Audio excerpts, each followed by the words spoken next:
역경하는 자, 그 모든 것이 대가를 치르고 하늘이 뒤집히고 땅이 뒤집히고 바다의 불바다가 이루어질 것이고 모든 것이 뒤흔들 것이고 이 나라는 없을 것이다.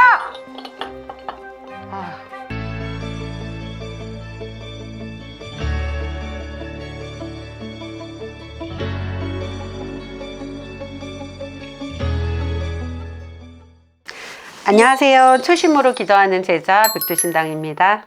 네, 오늘 날짜 양력 5월 9일인데요. 네. 오늘 기준으로 네. 이재명 후보에 대해서 한번 네. 다시 한번 이야기해 볼 거예요. 네. 이대로 대통령이 될 가능성이 있는지 한번 여쭤보고 싶습니다. 대통령 되지 않겠어요? 지금 보니까 뉴스에서 다들 알고 계셨겠지만 대법원에서 파기환송 시켰잖아요. 그런데 그게 고법에서 지금 그 파기환송심 그거 재판 연기됐죠. 대선 이후로 좀 밀렸거든요. 전 진짜 몰랐습니다. 와, 저는 이재명이 정말 신의 제자로서 봤을 때 악마랑 자기 목숨을 가지고 저는 거래를 한 것 같아요. 우리가 보면 다들 아시잖아요. 악마가 천사를 이기고 악마의 힘이 더 강해서 단기간으로 봤을 때는 그 위력을 대단해서 절대 뭐 선한 신이나 천사들은 이길 수 없다라고 우리는 생각하고 있잖아요. 그러니까 이재명이 딱 그런 형국이지 않나 싶어요. 정말 제가 봤을 땐 이재명은 악마와 거래를 한 것 같아요. 자기 목숨줄을 가지고 대통령 이 자리를 얻기 위해서. 그러니까 악마의 어떤 힘으로 모든 것이 이 사람 마음으로 좌지우지하고 될 수 있었다는 거죠. 그러나 지금 보면 현재도 그렇고 모든 재판관들, 우리가 입법부, 사법부, 행정부 거기에서 상권 분리가 돼야 민주주의라고 말을 하잖아요. 그러나 지금 뭐 다들 아시겠지만 민주당의 이재명은 지금 모든 권력을 내가 가지려고 하고 있잖아요. 지금 보세요. 이제 앞으로 대통령이 되면 이분은 제가 그 얘기 했었죠. 독재 김정은 그 시진핑처럼 그 다음에 푸틴처럼 될 거라고. 이분의 모든 권리는 다 자기가 움켜쥐고 좌지우지 할 거예요. 모든 예산도 아마 이분이 어쩌면 대통령실에서 이분이 주관해서 할 거라고 저는 보여지거든요. 그러니까 그러나 저는 대선은 몇몇 사람들의 결정으로 되는 게 아니잖아요. 결국은 우리나라 국민 모든 사람이 투표로 대통령을 뽑는 거고, 우리가 3년 전에 대선만 하더라도 이재명하고 윤석열 후보 중에서 윤석열 후보가 절대 대통령의 감이 아니었어요. 대통령의 그런 그 왕관의 무게를 견딜 분이 아니라는 거를 누구나 다 알고 있었을 거예요. 그럼에도 불구하고 이재명은 안 된다. 지금 이재명 포비아라고 할 정도로 말이 나오고 있잖아요. 그런 식으로 저는 또 한 번 이재명은 결국은 국민들의 선택을 받지 못하고 결국은 국민들에 의해서 또 한 번 꺾인다. 저는 절대 대통령이 되지 못한다라고 생각해요. 이분이 진짜 악마와 자기 목숨을 걸고 뒤바꿔서 모든 자기가 가지고 있는 에너지, 기운, 모든, 그리고 이분을 지지하는 제자님들 모든 기운들을 다 모아서 대통령을 하려고 지금 노력하고 있고, 그리고 지금 모든 어쩌면 국민들이 이 흐름을 봤을 때 그냥 무조건 대통령은 이재명이라고 생각을 하실 거예요. 그러나 우리가 기적은 있는 것처럼, 그리고 게임도 마찬가지잖아요. 경기가 끝나야 정말 승부를 알 수 있는 것처럼 또 결혼식도 마찬가지잖아요. 식장에 가봐야 정말 알 수 있다라고 하는 말처럼 저는 대선이 끝나봐야 그 결과는 정확하게 알 수 있다라고 저는 보여집니다. 지금 대부분의 사람들과 그런 모든 흐름이 이재명을 대통령을 만들기 위해서 흘러가고 있고, 그리고 뭐 정치, 뭐 여론에서도 그렇고 모든 사람들이 그리고 민주당도 그렇고 이 사람을 대통령을 만들려고 하고 있지만 저는 우리나라 국민이 어리석지 않다라고 저는 보여줍니다. 네. 근데 이제 음.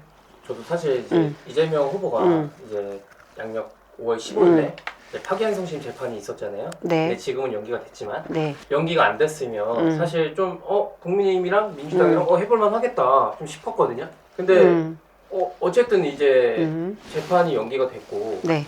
이재명 후보가 제가 개인적으로 생각하기에는 정말 유력한 차기 대통령이라고 좀 생각해요. 맞아요. 없어요 지금. 네. 지지율도 그렇고 네. 뭐 비용감도 많이 높다곤 하지만 그래도 좀 지지율이 많이 높잖아요. 그래도 좀 제가 볼 때는 일단 그런데 선생님께서 좀 어떻게 좀 생각하시는지 좀 신의 말씀으로 좀 한번 말씀해 주시면 어떨까요? 저 또한 그래요. 인간의 마음과 인간의 생각으로 그리고 저도 뉴스나 모든 사람들의 뭐 얘기를 듣고 했을 때 이 지금 상황은 이재명이 대통령이 되는 거가 거의 기정사실처럼 되어 있고 맞아요. 저도 사실 이렇게 하면 안 되는데 제자가 신의 말씀을 약간의 의심이 들어갈 정도로 이게 맞나? 이렇게 가는 게 과연 맞을까? 라는 생각을 할 정도이긴 해요. 그래서 저도 사실 이 영상을 찍으면서 참 많은 갈등을 했었는데 그래서 제가 계속적으로 여쭤보고 했는데 한 번 더 여쭤보겠습니다.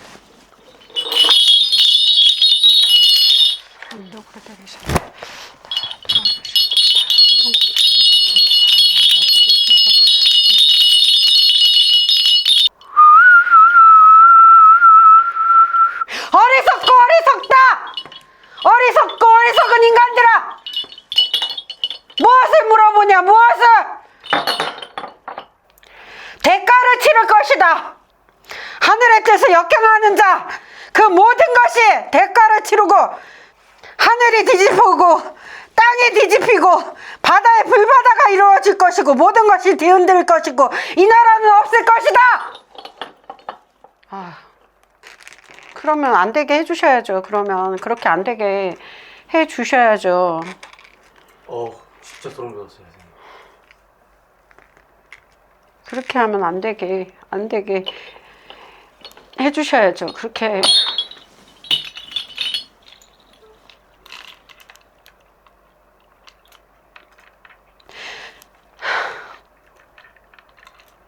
다들 인간의 욕심으로, 자기 욕심으로 이렇게 모든 것을 파국으로 이끌어가고 있는 이 판국에 신의 두려움만 말씀하시면 이 미련한 중생들은 어찌합니까? 그렇게 안 되게 도와주시고 막아주시고 이 나라를 굽어 살펴주시고 이 나라를 건져내 주시고 이 나라를 다시 반석에 올려놓으셔야지.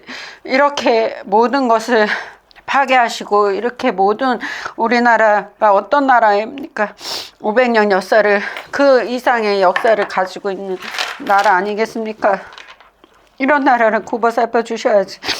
인간의 한낱의 욕심과 인간의 한낱 그런 사악함으로 이 나라를 시궁창으로 빠지게 할 수는 없지 않습니까? 도와주셔서. 죄송합니다. 지금 좀 돌발 상황이 있었는데요. 신령님들하고 그 영접을 해서 신령님들을 접신이라고 하잖아요. 그렇게 하다 보면 좀 돌발 상황도 있고 그렇습니다. 지금 뭐 신에서 말씀하신 것처럼 대가를 치른다고 하시네요. 너무 걱정되는 부분인데 어떤 분들은 그러실 거예요.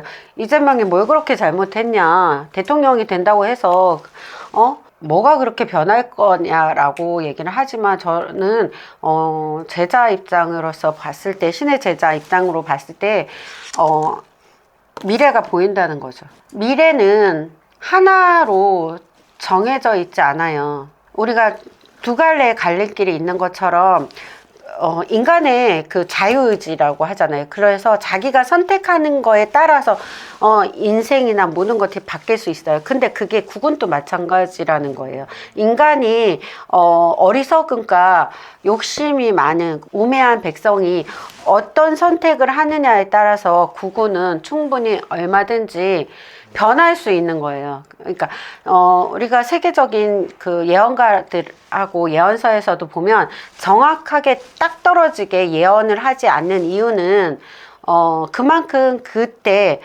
어떠한 그 변수라고 하잖아요. 그런 부분이 존재하기 때문에 정확하게 딱 떨어진 그런 예언을 하지 않는 게 있어요. 그 변수는 제가 봤을 때는 그 인간의 그런 자유의지이기도 하면서 선택권이라고 저는 보여져요. 우리나라가 정말 그런 얘기가 있잖아요. 동양의 별이라고 하고 이 세계를 이끈다고 하고, 그러니까 세계에서 중심으로 우뚝 설 거라고 다들 예언을 해요. 근데 그 예언과 그렇지 않고 정말 우리나라가 지금 현재 엉뚱한 게 정말 모든 사람들이 걱정하는 베네수엘라 같이 그렇게 될 수도 있다. 독재국가로 될 수 있다라는 이런 가도기적인, 정말 이건 선택의 딱 갈림길에 저는 놓였다고 보여져요. 그게 지금 저는 이번 대선 한 번 어긋났다고 생각해요.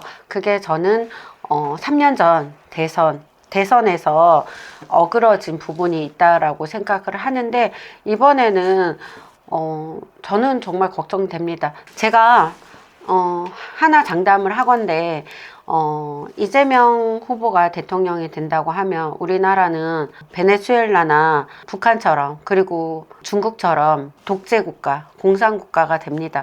그런데 공산국가가 되는 게 문제가 아니에요. 우리나라는 신령님께서 말씀을 하셨잖아요. 산과 육지가 뒤집히고 바다가 불바다가 된다고 말씀을 하셨잖아요. 이거는 곧 자연재해도 그렇지만 지진도 일어나고요.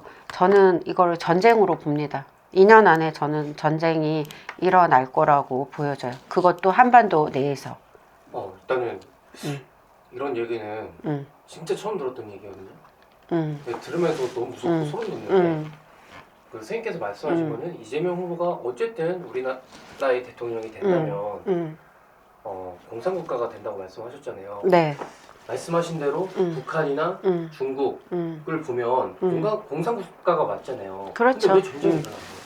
어쨌든 우호적인 관계가 될 텐데 왜 전쟁이 일어나는지 사실 좀 의아해가지고 제가 좀 조심스럽게 한번 여쭤봐요. 지금 왜 그러냐면 이거는 나중에 한 번 더 다뤄질 건데, 백두산이 지금 언제 그 폭발할지 모르는 상황에 있어요. 제가 그렇죠. 네, 백두산 폭발을 2027년에서 늦으면 30년 안에, 저는 27년, 28년 그쪽이라고 생각해요. 그럼 불과 뭐 2년밖에 안 남았잖아요.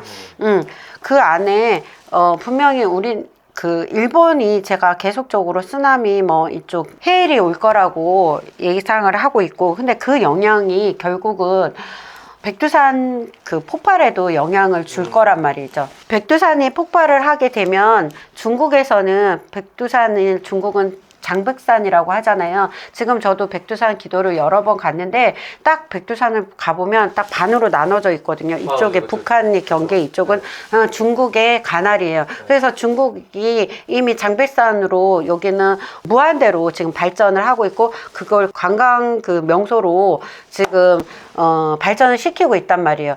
그런 상황에서 그 백두산이 폭발을 한다고 치면 빌미가 되는 거죠. 중국에서는 분명히 그걸로 인해서 그 틈을 타서 저는 북한으로 내려올 거라고 저는 보여져요. 북한이, 김정은이 왜 러시아에 그렇게 무기를 지원을 하고 그렇게 장병을 보내고 우호적으로 관계를 가지려고 하냐면 중국을 경계하기 위해서요.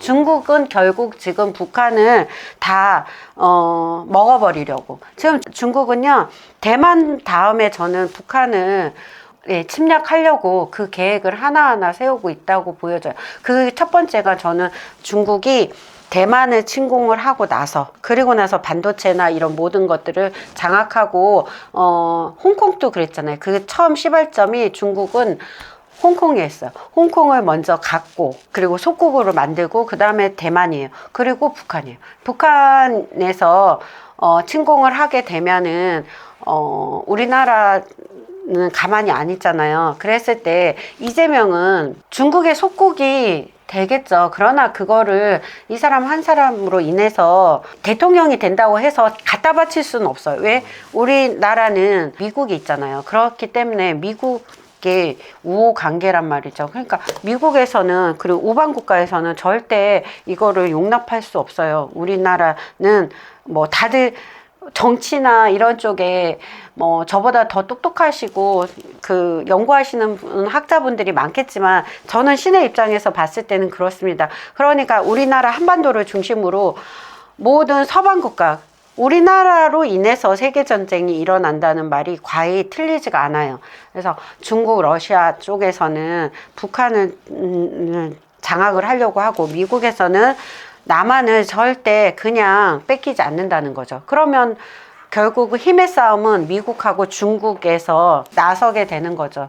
우리는 고래의 싸움에 새우등 터지는 격으로 우리나라에서, 저는 한반도 여기에서 전쟁까지 일어날 수 있다라고 보여져요. 그러니까 그만큼 이재명이 대통령이 된다고 했을 때 세계적인 이런 얽히고 설켜 있는 이런 정세, 외교를 이분은 할 수 없다는 거예요. 결론적으로 이분은 그런 역할을 할 수 있는 큰 그릇이 못 되기 때문에 저는 전쟁까지 분명히 불사한다라고 보여져요. 미국에서 손 떼는 거죠. 두고 보세요. 이재명 후보가 대통령이 되면 당장 트럼프 대통령은 아마 그 군사를 뺄걸요. 그 미군을 철수한다는 얘기까지 저는 나올 거라고 저는 보여집니다. 그러면 진짜 지키는 사람이 없어요.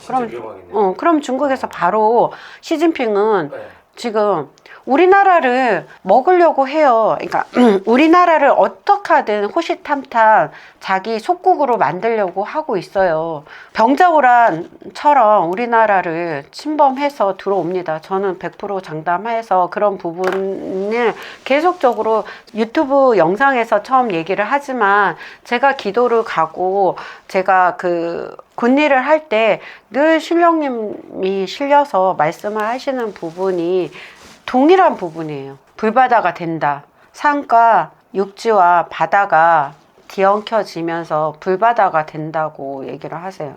어찌 보면 제가 이재명 후보를 미워하거나 사적인 감정이 있어서가 절대 아닙니다. 이 부분이 이제 나라를 위해서 네네 생각을 하신 거죠. 그렇죠. 그러니까 신의 제자는 미래가, 우리가 그렇잖아요. 딱 한 가지의 미래가 있다고 하면 이렇게 고민할 필요도 없어요. 제가 한 가지 깨달은 게 있어요. 신의 제자로서 우리가 모든 사람들이 와서 점을 보고 점사를 봅니다. 근데 그대로 되지 않잖아요. 그런 이유는 우리 인생이 딱 태어날 때 한 가지 원칙처럼 뉴턴의 중력의 법칙이나 작용 반작용처럼 그렇게 되지가 않는다는 거예요. 옛날에 물리학자들은 당연히 딱 하나의 원칙대로, 그죠? 작용 반작용만 있다라고 생각을 했겠지만 지금 그렇지 않잖아요. 모든 변수들이 있다는 거죠. 그래서 제가 느끼는 거는 미래도 마찬가지예요. 신이 왜 말씀이 달라지냐 하면 그만큼 미래에 있을 때 결과론적으로 보자 그러면 하나의 그런 결과치만 있지 않다는 거예요.